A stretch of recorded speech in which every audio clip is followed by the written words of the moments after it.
Hello friend, welcome to exam mania. Friends, आज West Bengal PSC JE 2016 का paper solve करेंगे। Basically ये सेकंड पार्ट है। फर्स्ट पार्ट आपको प्लेलिस्ट में मिल जाएगा। ये वीडियो आपको कैसी लगी, लाइक कमेंट और शेयर करके जनाइए, और चैनल को अब तक सब्सक्राइब नहीं किए तो चैनल को सब्सक्राइब करें और साथ में बेल आइकन को भी प्रेस कीजिए। चलिए स्टार्ट करते हैं। Question number 24। The differential settlement in case of foundation of sandy soil should not exceed option A 25 mm, option B 40 mm, option C 15 mm, option D 65 mm। तो sandy soil के लिए differential settlement कितना होता है? Option A इसका right answer होगा। ठीक है, 25 mm। और सैंडी सॉइल के लिए टोटल सेटलमेंट होता है 40 mm। ठीक है, तो ऑप्शन है इसका राइट आंसर। चलिए नेक्स्ट क्वेश्चन।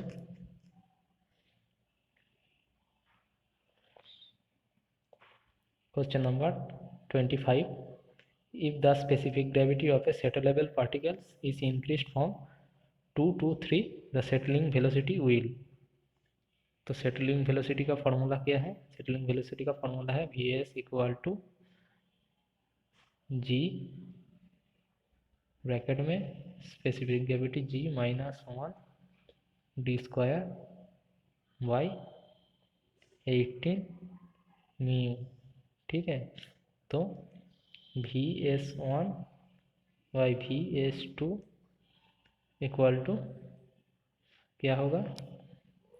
g माइनस 1/18 यानी 2 माइनस 1/18 बाई इंक्रीज किया है 2 से 3 माइनस 1/18। कैलकुलेशन करने से आपका आएगा 1/2, यानी आपका सेटलिंग वेलोसिटी डबल हो रहा है। ठीक है, ऑप्शन है इसका right answer, gate doubled.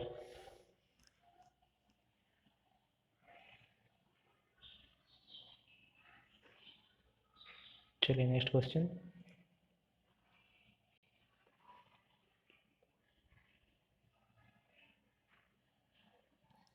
Question number 26। Corrosion in sphere system occurs due to production of option A CH4, option B H2S, option C CO2, option D all of the above। तो sphere, concrete sphere में corrosion किसके वजह से होता है? H2S की वजह से होता है। ठीक है, ऑप्शन बी इसका राइट आंसर। H2S मतलब हाइड्रोजन सल्फाइड। चलिए नेक्स्ट क्वेश्चन।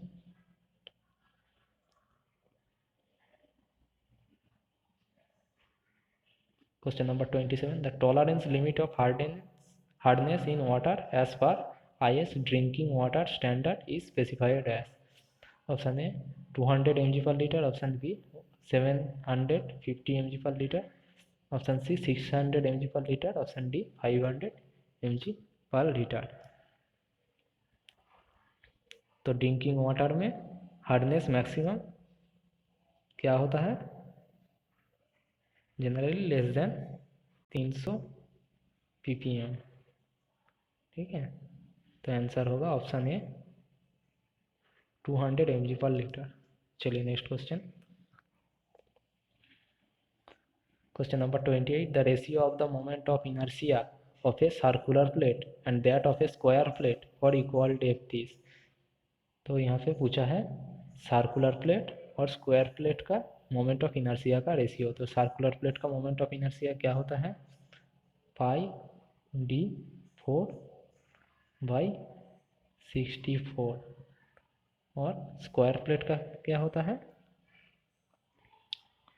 BDQ/12। इसको डिवाइड करेंगे, मतलब इस मल्टीप्लाई करेंगे तो इसको उल्टा कर देंगे 12 बाई, यहाँ पे BDQ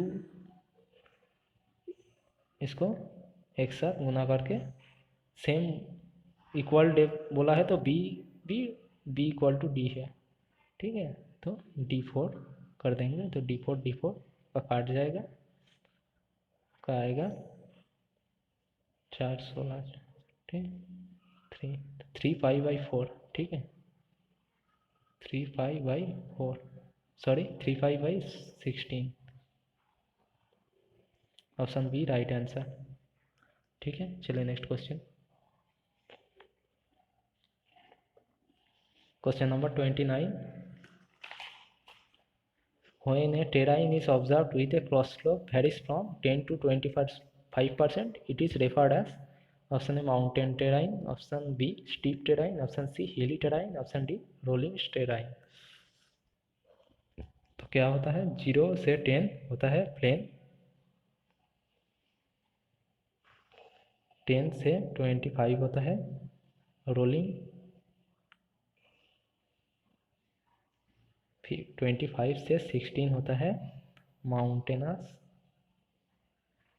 और ग्रेटर देन 60 होता है स्टीप टेराइन। तो इसका आंसर होगा ऑप्शन डी रोलिंग टेराइन। ठीक है, चलिए नेक्स्ट क्वेश्चन।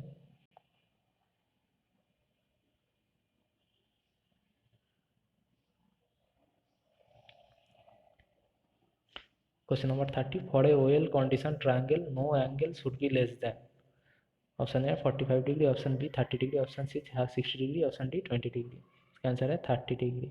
30 डिग्री से कम नहीं होगा और 120 डिग्री से ज़्यादा नहीं होगा, नॉट ग्रेटर देन 120 डिग्री, ठीक है, और ग्रेटर देन 30 डिग्री। चलिए next question.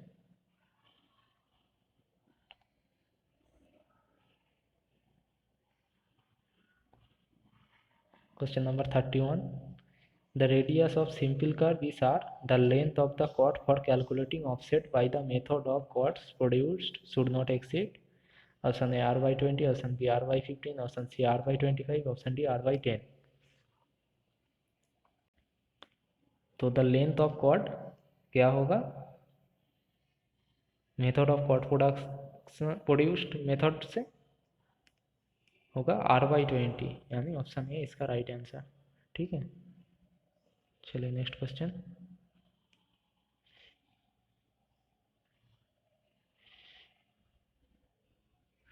Question number 32। Black cotton soil is unsuitable for foundation because its particles are cohesive, permeability is uncertain, option C property to undergo volumetric change, option D bearing capacity is low. तो black cotton soil क्यों unsuitable है for foundation, क्योंकि property to undergo volumetric change. ठीक है, option C इसका right answer होगा। चलिए next question.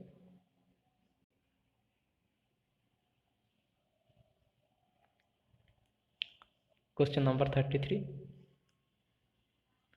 If the design speed of 80 km/h, perception reaction time is 3 seconds and the coefficient of friction is 0.5, the safe stopping side distance will be। तो safe stopping sight distance का formula क्या है, v t plus v square by 2gf। ठीक है, तो v क्या कितना है, v इक्वल टू 18 km/h। इसको हम मीटर पर सेकंड में लाएंगे तो 80 इंटू 1000 मीटर बाई 3600 सेकेंड, यानी आएगा 22.22 मीटर पर सेकेंड। ठीक है, यहाँ पे भी का आ जाएगा हमें 22.22 मीटर पर सेकेंड, टी यानी 3 सेकेंड, जी 9.81 मीटर पर सेकेंड,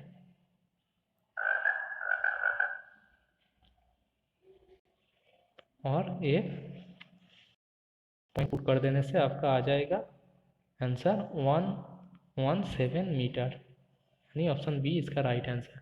देख लेना फ्रेंड, ये करके आपका आ जाएगा 170 मीटर। ठीक है, तो ऑप्शन बी राइट आंसर। चलिए next question. Question number 30। The width of carriageway for a single lane is recommended as, option A 3.75, option B 4.0 metre, option C 5.5 metre, option D 7.5 metre. तो single lane के लिए carriageway का width कितना होता है? 3.75 metre. Option A right answer. चलिए next question.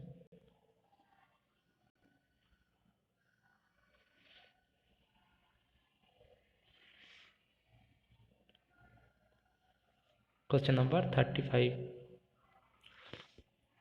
For a RCC structure, the shape of shear stress diagram. RCC structure के लिए shape of shear stress diagram क्या होता है? ऐसा होता है, यानी ऊपर में पैराबोला और नीचे आपका रेक्टेंगल। ठीक है, तो इसका आंसर होगा option C, parabolic above neutral axis and rectangular above the neutral axis. ठीक है, चलिए next question. The minimum cover in a slab should neither be less than the diameter of bar not less than, option A 15 सेमी, option B 20 mm, option C 13 mm, option D 25 mm। तो slab का minimum cover क्या होता है? Less than diameter और 15 mm। ठीक है, option A right answer. चलिए next question. Alum as a coagulant is found to be more effective when pH range of water is, option A 6 to 8, option B 7 to 9, option C 5 to 7, option D 3 to 5। तो alum जो coagulant है वो कौन सा pH range में most effective होगा? 6 to 8। ठीक है, ऑप्शन ए राइट आंसर होगा। 6 to 8 जनरली न्यूट्रल होता है। ठीक है, 6 से कम हो जाएगा तो एसिडिक हो जाएगा और 8 से ऊपर हो जाएगा तो वो एल्काली हो जाएगा। ठीक है, चलिए next question.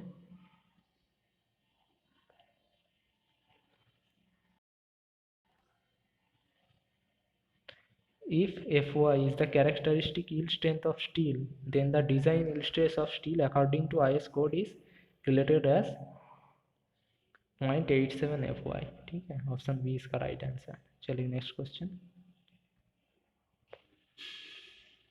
Question number 39। The minimum factor of safety against overturning for a retaining wall would be, option A 1.5, option B 2.0, option C 2.5, option D 3.0। तो factor of safety against overturning होता है 2.0, option B right answer. और 1.5 क्या होता है? Factor of safety against sliding. ठीक है, चलिए next question. Question number 40। The limits of percentage P of the longitudinal reinforcement given by, option A 0.15 to 2%, option B 0.8 to 8%, option C 0.8 to 6%, option D 0.6 to 6%। तो longitudinal reinforcement जो column में होता है उसका range क्या है? 0.8 to 6%। ठीक है, ऑप्शन सी राइट आंसर। चलिए नेक्स्ट क्वेश्चन।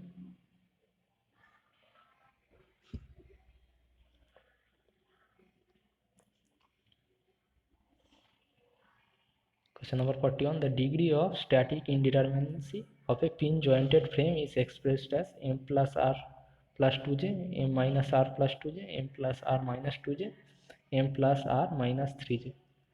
फ्रेंड यहाँ पे देखिए m equal to 2j minus 3 generally static indeterminacy का इक्वेशन है। 3 यहाँ पे होता है रिएक्शन यानी r, तो ये r इधर लाएंगे तो m plus r minus 2j equal to हो जाएगा 0।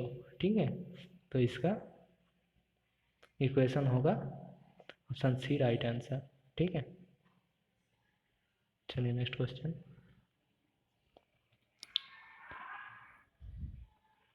Question number 42। Which of the following types of riveted joint is free from bending stress, option A lap joint, option B double butt joint with single cover plate, option C butt joint with double cover plate, option D single butt joint.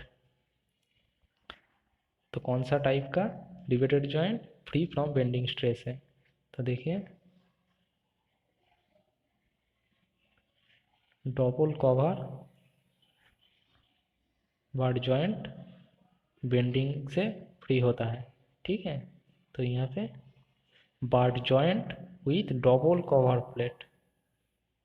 ठीक है, option C right answer होगा। चलिए next question. The maximum slenderness ratio of A compression member carrying both dead and live load is. तो dead and live load के लिए maximum slenderness ratio of compression क्या होता है? Option A right answer 180। ठीक है, चलिए next question.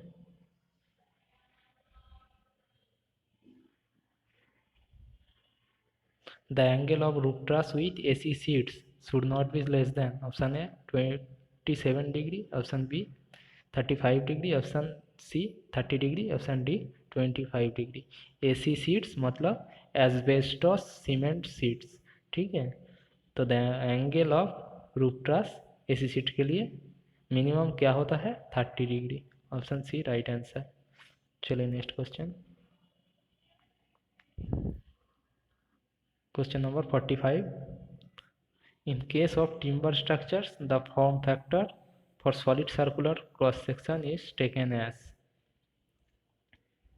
Option A 1.414, option B 1.180, option C 1.810, option D 1.670। तो सर्कुलर क्रॉस सेक्शन के लिए फॉर्म फैक्टर या शेप फैक्टर क्या होता है? 1.7 और 1.670। ठीक है, ऑप्शन डी राइट आंसर। चलिए next question.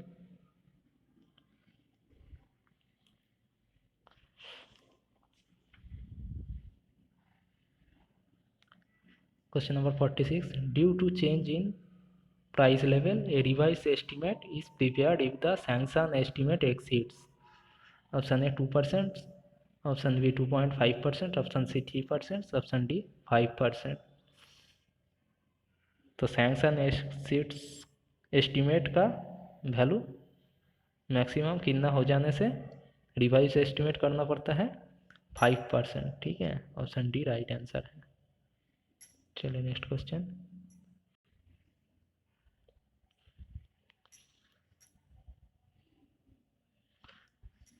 Question number 47. The timber floor not spanning on the masonry wall but anchored to the wall gives A. Lateral resistance but not rotational resistance, B. Both lateral and rotational resistance, neither lateral nor rotational resistant, option D. Rotational resistance but not lateral resistant। तो यहाँ पे बोला है कि wall, दो wall का बीच में एक टिम्बर फ्लोर ऐसे एंकर किया है, तो ये रोटेशनली भी मूवमेंट नहीं कर सकता है और लैटरली भी फिक्स्ड होगा, यानी both lateral and rotational resistant. Option B right answer होगा। चलिए next question. Question number 48। The fineness modulus of fine aggregate is in the range of. Option A 2 to 3.5, option B 4 to 5.0, option C 3.5 to 5.5, option D 5 to 7.0। तो fine aggregate का fineness modulus का range होता है 2 से 3.5 का बीच में। ठीक है, ऑप्शन ए राइट आंसर। चलिए next question.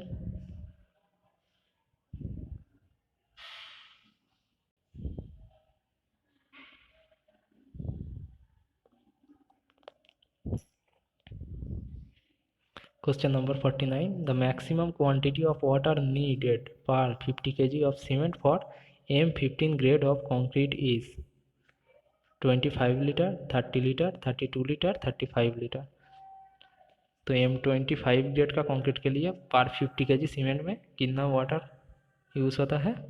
32 litre. Option C right answer. ठीक है, और M20 के लिए होता है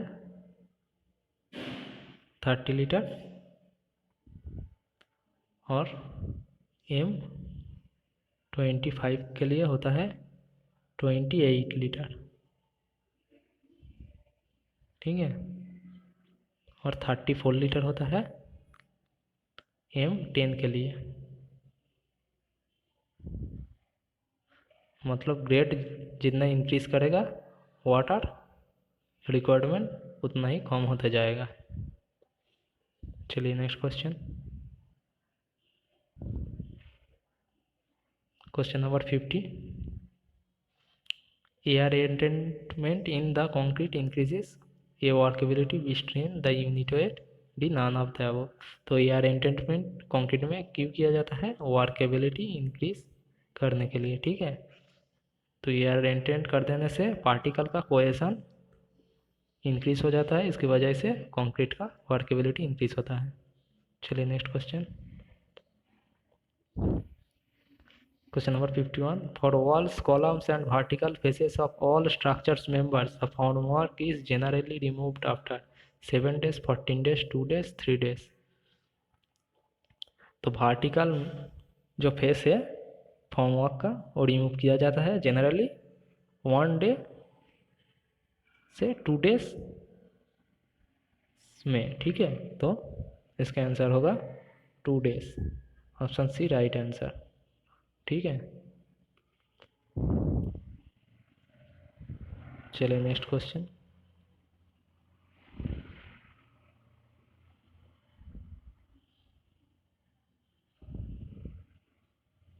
Question number 52. The percentage of reinforcement in case of slabs when torch steel are used is not less than. Option A 0.10, option B 0.12, option C 0.15, option D 0.20। तो slab में reinforcement का परसेंटेज कितना होता है जब टॉर्च स्टील यूज होता है? 0.15, ठीक है, या 0.15% होता है टॉर्च स्टील के लिए और 0.12% होता है माइल्ड स्टील के लिए, ठीक है, याद रखना। ऑप्शन सी इसका राइट आंसर होगा।